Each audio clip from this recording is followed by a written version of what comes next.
Rajkot મનપા commissioner દ્વારા 3112.28 કરોડ રૂપિયાનું budget રજૂ કરવામાં આવ્યું હતું, જ્યારે આજે 3118.28 કરોડ રૂપિયાનું બજેટ સ્ટેન્ડિંગ કમિટીએ મંજૂર કર્યું છે. આમ બજેટમાં 6 કરોડનો વધારો કરી કુલ નવી 20 યોજનાઓનો ઉમેરો કરવામાં આવ્યો છે. કમિશનરે કર દરમાં સૂચવેલો 150 કરોડના વધારાને સ્વીકારવામાં નથી આવ્યો. એ સિવાય ગુજરાતમાં સૌપ્રથમ રાજકોટ મનપામાં કમિશનરે ફાયર ટેક્સનું સૂચન કર્યું હતું, પરંતુ તે પણ સ્ટેન્ડિંગ કમિટીએ ફગાવી દીધું છે. સ્ટેન્ડિંગ કમિટી દ્વારા મંજૂર કરાયેલા બજેટમાં રાજકોટવાસીઓને શું મળશે? મનપાએ કરવેરામાં વધારાના પ્રસ્તાવને ફગાવી દીધો છે, તો હવે મનપાને આવક ક્યાંથી થશે અને ખર્ચ ક્યાંથી થશે એ બધું સમજીએ આ અહેવાલમાં. જય હિન્દ. BS9 TV ન્યૂઝ પર આપની સાથે હું છું નિધિ ગઢવી.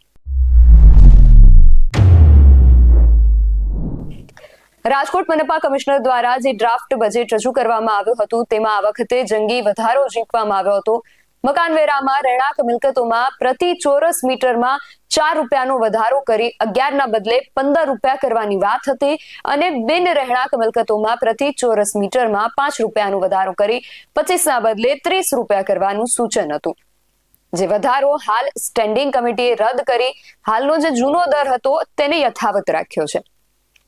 એ સિવાય ગત વર્ષમાં રાજકોટમાં ટીઆરપી અગ્નિકાંડની જે ગુજારી ઘટના બની એ બાદ રાજકોટમાં ફાયર ટેક્સ વસૂલાતની શરૂઆત કરવા માટે સૂચન કરવામાં આવ્યું હતું, જેમાં રહેણાંક મિલકતો માટે પ્રતિ ચોરસ મીટર 15 રૂપિયા અને બિન રહેણાંક મિલકતો માટે પ્રતિ ચોરસ મીટર 25 રૂપિયા વસૂલવાનું સૂચન કરવામાં આવ્યું હતું. આ સૂચનોને પણ સ્ટેન્ડિંગ કમિટી દ્વારા ફગાવી દેવામાં આવ્યા છે. ઉપરાંત જાહેર પરિવહન મજબૂત કરી પરિવહનની સુવિધાને ધ્યાનમાં રાખીને 100 નવી સીએનજી બસ અને 34 ઇલેક્ટ્રિક બસ ફાળવવાની જાહેરાત પણ કરવામાં આવી છે. નવી 100 બસ માટે સ્માર્ટ સિટી એરિયામાં અટલ સરોવર ખાતે અંદાજિત 7.92 કરોડ રૂપિયાના ખર્ચે બસ ચાર્જિંગ સ્ટેશન અને ડેપો બનાવવાનું આયોજન રાજકોટ મનપા દ્વારા કરવામાં આવ્યું છે. અને એટલું જ નહીં, હીરાસર ઇન્ટરનેશનલ એરપોર્ટ ખાતે પણ બસ સેવા શરૂ કરવામાં આવશે અને તેમાં AI સિસ્ટમનો ઉપયોગ કરવા માટે વિચારણા હાલ ચાલી રહી છે, જેમાં મુસાફર દ્વારા પોતાની જે ટિકિટ બોર્ડિંગ જો હોય તેને સ્કેન કરીને એપ્લિકેશનમાં અપલોડ કરવામાં આવે તો નજીકમાં તેમને ચોક્કસ સમય આપી પિકઅપ માટે સેવા કાર્યરત કરવામાં આવી શકે છે.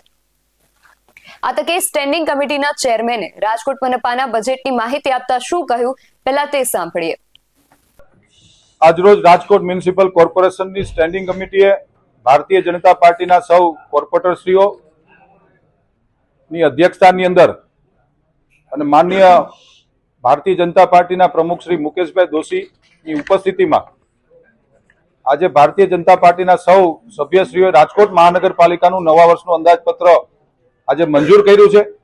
માનનીય મ્યુનિસિપલ કમિશનર શ્રીએ 3112.28 કરોડના કરબોજા સાથેનું બજેટ સ્ટેન્ડિંગ કમિટીમાં આપ્યું હતું, પરંતુ ભારતીય જનતા પાર્ટીના શાસકોની એક નેમ રહી છે કે લોકોની ઉપર જ્યારે 1 પણ રૂપિયાનો કરબજો આ ક્યારેય પણ ન આપવો જોઈએ. મહાનગરપાલિકાએ આવકના સ્ત્રોત ઉભા કરવા જોઈએ.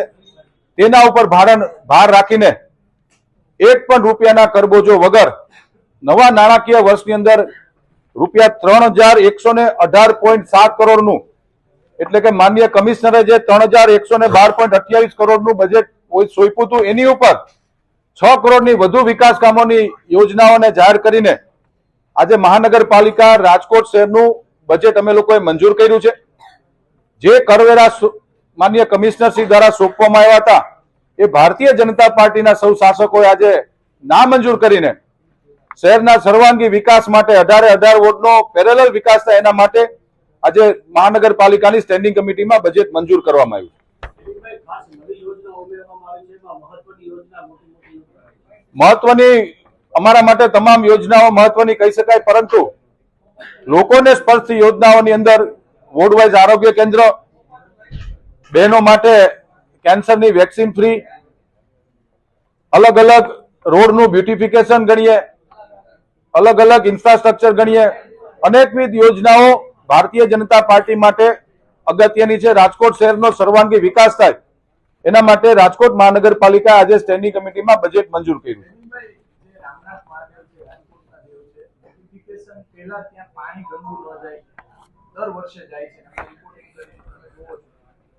આના માટેના પ્રયાસો બ્યુટિફિકેશનની કોઈ અત્યારે જરૂર નથી. એની પહેલા પાણી ગંદુ પાણી દર વર્ષે જાય છે. જ્યારે પહેલો વરસાદ આવે ભયંકર સ્થિતિ ખરાબ હોય. બ્યુટિફિકેશન શબ્દ એક હેડ છે, પરંતુ રામનાથ મહાદેવને પડતી તમામ મુશ્કેલીઓ, આપનો પ્રશ્ન ખૂબ સારો અને સાચો છે. ત્યાં જે કાંઈ પુલનું નિર્માણ કરવાનું થશે, જે કાંઈ પણ કચરો જે પ્રકારમાં વ્યાપક પ્રમાણની અંદર ઉપરથી આવી રહ્યો છે, એ બધો અટકાવીને નવા બ્રિજનું અહીંયા નવા પુલનું વાઇડનિંગ કરીને રામનાથ મહાદેવ મંદિરનું બ્યુટિફિકેશન માટેની એક આ યોજના છે. શબ્દ બ્યુટિફિકેશન છે, પરંતુ એક કોન્ક્રીટ આયોજન રાજકોટ મહાનગરપાલિકા દ્વારા રામનાથ મહાદેવ માટે કરવા જઈ રહ્યા છીએ.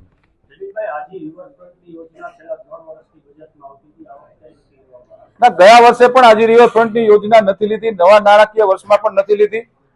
વાસ્તવિકતા મુજબ આજી રિવરફ્રન્ટની યોજનાને ટેકનિકલ અનેક સ્થિતિઓ અને ખામીઓ નડી રહી છે, જેના કારણે ચાલુ નાણાકીય વર્ષની અંદર આ યોજના અમે લોકોએ બજેટમાં નથી લીધી.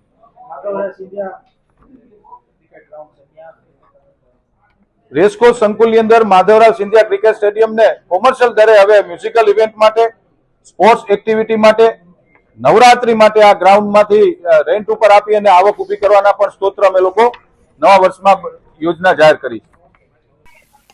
ખાસ રાજકોટ વાસીઓ માટે આ બજેટમાં જે જાણવા જોગ માહિતી છે એ છે રાજકોટ મનપાની 20 નવી યોજના. સ્ટેન્ડિંગ કમિટીએ બજેટમાં નવી 20 યોજના ઉમેરી છે, જેમાં એક છે સ્કાય વોક એટલે કે ફૂટ ઓવરબ્રિજ. શહેરમાં જે સ્થળોએ ટ્રાફિકની સમસ્યા વધુ રહેતી હોય છે અને જ્યાં વધુ ટ્રાફિક, માણસોનું અવરજવર રહેતું હોય છે અને એ મુખ્ય માર્ગો પર રાહદારીઓને રસ્તો ઓળંગવા દરમિયાન અકસ્માત થવાનો ભય રહેતો હોય છે, એ રાહદારીઓ સહેલાઈથી રસ્તો ઓળંગી શકે એ માટે રાજકોટના 3 સ્થળને પસંદ કરવામાં આવ્યા છે, જેમાં છે ત્રિકોણબાગ વિસ્તાર પાસે, કાલાવર રોડના આત્મીય યુનિવર્સિટી પાસે અને કૃષ્ણા પાર્ક હોટેલ એટલે કે ગોંડલ રોડ ચોકડી પાસે. આ બધા સ્થળોએ જે રસ્તા છે તેના ઉપર ફૂટ ઓવરબ્રિજ બનાવવામાં આવશે અને તેના માટે બજેટમાં 1006 લાખ રૂપિયાની જોગવાઈ કરવામાં આવી છે. એ સિવાય theme based oxygen park with modern food court પણ રાજકોટમાં બનવા જઈ રહ્યું છે. રાજકોટની જે સ્વાદપ્રિય જનતા છે તેના માટે આ યોજના ખૂબ ઉત્સાહવર્ધક દેખાઈ રહી છે, કારણ કે રાજકોટના રાજમાર્ગ એવા કાલાવર રોડ પર અવધ રોડ પાસે આવેલ ટીપી પ્લોટમાં મોડર્ન એલિવેશન, એસ્કેલેટર અને રેસ્ટોરન્ટની સુવિધા સાથે સ્કાય વોક અને થીમ બેઝડ ઓક્સિજન પાર્ક બનાવવામાં આવશે, જેમાંથી શહેરીજનોને ફૂડ કોર્ટની નવી સુવિધા મળશે, સાથોસાથ શહેરની સુંદરતામાં પણ વધારો થશે. આના માટે મનપા દ્વારા 400 લાખ રૂપિયાની જોગવાઈ કરવામાં આવી છે. એ સિવાય શહેરમાં નવા અને મોડલ એન્ટ્રી ગેટ બનાવવામાં આવશે.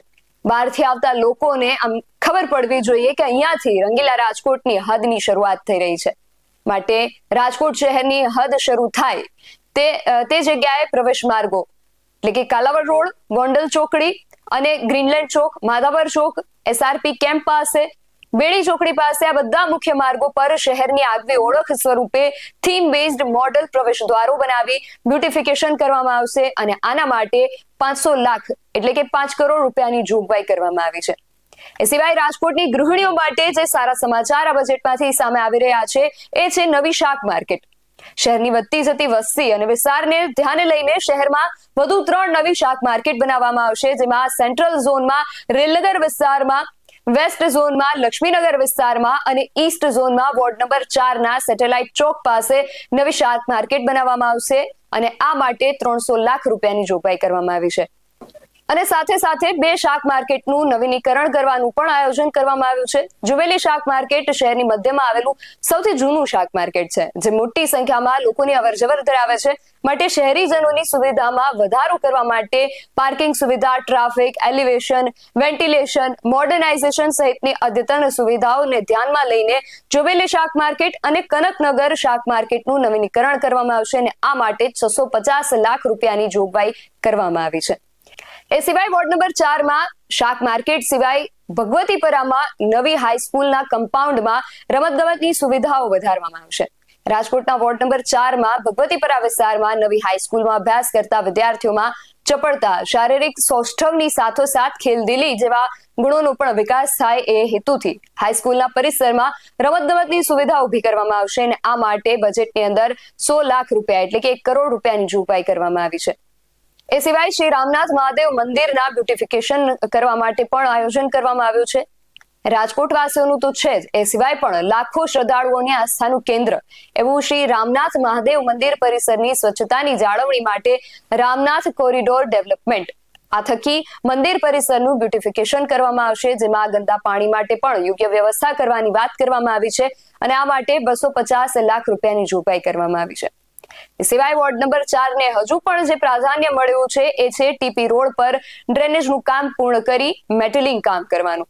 વોર્ડ નંબર 4 માં મોટા ભાગના વિસ્તારોમાં ડ્રેનેજ લાઇન નાખવાનું કામ પૂર્ણ થઈ ગયું છે અને જ્યાં કામ બાકી છે તેવા તમામ ટીપી રોડ પર ડ્રેનેજ લાઇન નાખવાનું કામ પૂર્ણ કરી મેટલિંગ કરવામાં આવશે અને આ માટે બજેટમાં 171 લાખ રૂપિયાની જોગવાઈ કરવામાં આવી છે. વોર્ડ નંબર 4 બાદ વોર્ડ નંબર 15 ની વાત કરીએ તો આ વોર્ડમાં અમૂલ સર્કલ થી નેશનલ હાઈવે સુધીના એસી ફૂટ રોડનું ડેવલપમેન્ટ કરવામાં આવશે. રાજકોટ શહેર એમએસએમઈ એટલે કે લઘુ મધ્યમ ઉદ્યોગો અને ઔદ્યોગિક ઉત્પાદનો માટે દેશભરમાં એક આગવું સ્થાન ધરાવે છે અને શહેરના વોર્ડ નંબર 15 માં અમૂલ સર્કલ થી નેશનલ હાઈવે સુધીના 80 ફૂટ રસ્તા પર જુદા જુદા ઔદ્યોગિક એકમો અને સરકારી પ્લોટ્સ પણ આવેલ છે, જે પ્લોટ્સમાં યોજવામાં આવતા રાજ્ય અને રાષ્ટ્રીય કક્ષાના વિશાળ ઉદ્યોગ મેળાઓની મુલાકાત દેશ વિદેશના નાગરિકો લેતા હોય છે. તો આ વસ્તુને ધ્યાનમાં રાખીને 80 ફૂટ રોડને નેશનલ હાઈવે સુધી ડેવલપ કરવામાં આવશે અને આ માટે બજેટમાં 100 લાખ રૂપિયાની જોગવાઈ કરવામાં આવી છે. એ સિવાય રાજકોટની પ્રાણી પ્રેમી જનતા માટે પણ સારા સમાચાર આ વર્ષનું બજેટ આપી રહ્યું છે, કારણ કે મંજૂર થયેલ બજેટ મુજબ સૌપ્રથમ વખત પશુ દવાખાનું ખુલશે. રાજકોટ મહાનગરપાલિકા હસ્તકની એનિમલ હોસ્ટેલમાં રાખવામાં આવેલ માલઢોરના ચેકઅપ, રોગોના નિદાન, સારવાર અને વેક્સિનેશન માટે એનિમલ હોસ્ટેલ ખાતે સૌપ્રથમ વખત સુવિધાસભર પશુ દવાખાનું બનાવી તેમાં નિષ્ણાંત પશુ ચિકિત્સકની માનદ સેવાઓ હંગામી ધોરણે લેવામાં આવશે અને આ સુવિધાને લીધે વધુ ને વધુ માલધારીઓ પોતાના માલઢોરને એનિમલ હોસ્ટેલમાં રાખવા માટે પ્રોત્સાહિત થશે. સાથોસાથ શહેરીજનો પણ પોતાના પાલતુ પ્રાણીઓની સારવાર માટે પશુ દવાખાનાનો લાભ લઈ શકશે, જે માટે બજેટમાં 100 લાખ રૂપિયાની જોગવાઈ કરવામાં આવી છે. કેન્સરને માત આપવા કેન્સરને કરીએ કેન્સલ અંતર્ગત 2 યોજનાનું આયોજન કરવામાં આવ્યું છે, જેમાં સૌપ્રથમ આવે છે કે વિદ્યાર્થીનીઓને સર્વાઇકલ કેન્સરની વિનામૂલ્યે વેક્સિન આપવામાં આવશે. રાજકોટ મહાનગરપાલિકા સંચાલિત શાળાઓની વિદ્યાર્થીનીઓને સર્વાઇકલ કેન્સર સામે રક્ષણ મળી રહે એ માટે શાળા આરોગ્ય ચકાસણી કેમ્પની સાથોસાથ વિદ્યાર્થીનીઓને સર્વાઇકલ કેન્સર માટે વિનામૂલ્યે વેક્સિન આપવામાં આવશે અને આ માટે બજેટમાં 15 લાખ રૂપિયાની જોગવાઈ કરવામાં આવી છે અને એ સિવાય જે બીજી યોજના છે એ છે મેમોગ્રાફી મશીન મૂકવામાં આવશે. રાજકોટ મહાનગરપાલિકા સંચાલિત કોઠારિયા કોમ્યુનિટી હેલ્થ સેન્ટર ખાતે મેમોગ્રાફી ચેકઅપ માટે નવું મેમોગ્રાફી મશીન મૂકવામાં આવશે, જેનાથી મહિલાઓ બ્રેસ્ટ કેન્સર જેવા રોગોનું નિદાન અને સારવાર લઈ શકે. આ માટે પણ બજેટમાં 15 લાખ રૂપિયાની જોગવાઈ કરવામાં આવી છે. એ સિવાય એડવાન્સ મિલકત વેરો ભરપાઈ કરનાર દિવ્યાંગો અને આર્મીમેન, એક્સ આર્મીમેન માટે મિલકત ધારકના નામે એક વૃક્ષનું વાવેતર કરવામાં આવશે. નાણાકીય વર્ષ 2025-26માં એડવાન્સ મિલકત વેરો ભરપાઈ કરનાર દિવ્યાંગો અને એક્સ આર્મીમેન મિલકત ધારકોને પ્રોત્સાહિત કરવા માટે તેમના નામે એક વૃક્ષનું વાવેતર કરવામાં આવશે, જેનાથી પર્યાવરણના જતનની સાથોસાથ શહેરીજનોમાં દિવ્યાંગજનો પ્રત્યે સંવેદનશીલતા અને આર્મીમેન પ્રત્યેના આદર ભાવમાં વધારો થશે. આ માટે બજેટમાં 10 લાખ રૂપિયાની જોગવાઈ કરવામાં આવી છે અને નાણાકીય વર્ષ 2025-26માં રાજકોટ શહેરમાં જન્મનાર પ્રત્યેક બાળકો અને બાળકીઓના નામે પણ એક વૃક્ષનું વાવેતર કરવાનું આયોજન કરવામાં આવ્યું છે, જેનાથી શહેરના ગ્રીન કવરમાં અને પર્યાવરણની જાળવણી અંગેની જાગૃતિમાં વધારો થશે અને આ માટે 625 લાખ રૂપિયાની જોગવાઈ કરવામાં આવી છે. વોર્ડ નંબર 12 માં ટીપી 21 ના પ્લોટ નંબર 39A થી બાપા સીતારામ ચોક પાસે રામેશ્વર પાર્ક વિસ્તારમાં સીસી રોડ પર બગીચાના હેતુના અનામત પ્લોટમાં વૃક્ષો, ફૂલ છોડ, લોન, વોકિંગ ટ્રેક સહિતની સુવિધાઓ સાથે નવા બગીચાનું નિર્માણ કરવામાં આવશે, જેનાથી આ વિસ્તારના શહેરીજનોની સુવિધામાં વધારો થશે અને આ કામ માટે 40 લાખ રૂપિયાની જોગવાઈ કરવામાં આવી છે. રાજકોટની જનતાનું સૌથી વધારે મનગમતું સ્થળ એટલે રેસકોર્સ રિંગ રોડ. આપણા રાજકોટ શહેરની આગવી ઓળખ સમાન રેસકોર્સ રિંગ રોડની રોનક વધારવા માટે કાયમી સુશોભન માટે LED ડેકોરેટિવ લાઇટિંગ કરવામાં આવશે અને આ માટે 10 લાખ રૂપિયાની જોગવાઈ કરવામાં આવી છે. રાજકોટ મહાનગરપાલિકા હસ્તકના રેસકોર્સ સંકુલમાં લોક વિજ્ઞાન કેન્દ્ર, પ્લેનેટેરિયમ અને કમ્પ્યુટર સેન્ટરની સુવિધા ઉપલબ્ધ છે. જેનું નિર્માણ તો 1993માં કરવામાં આવ્યું હતું, પરંતુ વર્તમાન સમયની જરૂરિયાતને ધ્યાનમાં લઈને લોક વિજ્ઞાન કેન્દ્રના ઓડિટોરિયમનું નવીનીકરણ કરી તેને અદ્યતન બનાવવામાં આવશે અને આ માટે બજેટમાં 150 લાખ રૂપિયાની જોગવાઈ કરવામાં આવી છે. એ સિવાય લાખાજી રાજ શાક માર્કેટ એટલે કે ધર્મેન્દ્ર રોડ પર ફ્રૂટ માર્કેટ અને હોકર્સ ઝોન બનશે. શહેરની મધ્યમાં આવેલ લાખાજી રાજ શાક માર્કેટમાં લોકોની ખૂબ જ અવરજવર રહેતી હોય છે અને શહેરીજનોની સુવિધા માટે આ શાક માર્કેટમાં નવી ફ્રૂટ માર્કેટ અને નવા હોકર ઝોનની ભેટ આપવામાં આવશે. આ માટે પણ બજેટમાં 300 લાખ રૂપિયાની જોગવાઈ કરવામાં આવી છે. આ સિવાય વોર્ડ નંબર 3 માટે પણ એક સારા સમાચાર છે કે માધાપર વિસ્તારમાં આવેલ આરોગ્ય કેન્દ્રનું નવીનીકરણ કરવામાં આવશે. રાજકોટના વોર્ડ નંબર 3 ના માધાપર વિસ્તારમાં આવેલ આરોગ્ય કેન્દ્રમાં દર માસે સેંકડો દર્દીઓ રોગના નિદાન અને સારવારનો લાભ લેતા હોય છે અને આ વાતને ધ્યાનમાં લઈને આરોગ્ય કેન્દ્રનું આધુનિકરણ કરી અદ્યતન સુવિધા અને અદ્યતન સાધનો ફાળવવામાં આવશે. આ માટે બજેટની અંદર 250 લાખ રૂપિયાની જોગવાઈ કરવામાં આવી છે. રાજકોટ વાસીઓ પોતાના કૌટુંબિક પ્રસંગો વ્યાજબી ખર્ચે અને ઉલ્લાસભેર માણી શકે એ માટે રાજકોટ મહાનગરપાલિકા દ્વારા શહેરના જુદા જુદા વોર્ડ વિસ્તારોમાં કમ્યુનિટી હોલ ઉપલબ્ધ કરવામાં આવ્યા છે અને આ સુવિધાના ભાગરૂપે શહેરના વોર્ડ નંબર 14માં બોલબાલા રોડ ગાયત્રીનગર પાસે નવા કમ્યુનિટી હોલનું નિર્માણ કરવામાં આવશે અને આ માટે બજેટમાં 400 લાખ રૂપિયાની જોગવાઈ કરવામાં આવી છે. આ સિવાય હેરિટેજ સિટી બ્યુટિફિકેશન કરવામાં આવશે એટલે કે રાજકોટ મહાનગરપાલિકા દ્વારા શહેરમાં આવેલ આશરે 100 વર્ષ જેટલા જૂના એક રોડને હેરિટેજ સિટી બ્યુટિફિકેશન હેઠળ ડેવલપ કરી તેનું બ્યુટિફિકેશન કરવામાં આવશે, જેમાં footpath, electric pole, paving block જેવા કામો કરી તેનું બ્યુટિફિકેશન કરવામાં આવશે. રાજકોટમાં સ્ટેન્ડિંગ કમિટી દ્વારા જે બજેટ મંજૂર કરવામાં આવ્યું છે તેની અંદર રાજકોટ વાસીઓ જેની આતુરતાથી રાહ જોઈ રહ્યા હતા એ રિવરફ્રન્ટનો આ વર્ષે પણ સમાવેશ કરવામાં નથી આવ્યો અને તેમાં જે યોજનાઓનો ઉમેરો કરવામાં આવ્યો છે તેના માટે જે બજેટની ફાળવણી કરવામાં આવી છે તેનાથી આપ કેટલા સંતુષ્ટ છો અને શું હજુ પણ એવા કોઈ કામો છે જેના પર મનપા ધ્યાન નથી આપી રહી તો તેના વિશે પણ અમને કમેન્ટ કરીને ચોક્કસથી જણાવજો. આવા જ વધુ અહેવાલો સાથે મળતા રહીશું. તમે મારી YouTube ચેનલને સબસ્ક્રાઇબ કરવાનું અને અમને Facebook અને Instagram પર ફોલો કરવાનું ભૂલશો નહીં. બાકી અવનવી અપડેટ્સ માટે આપ જોતા રહો BS9 TV ન્યૂઝ, સત્યની સાથે સત્યની ખોજ.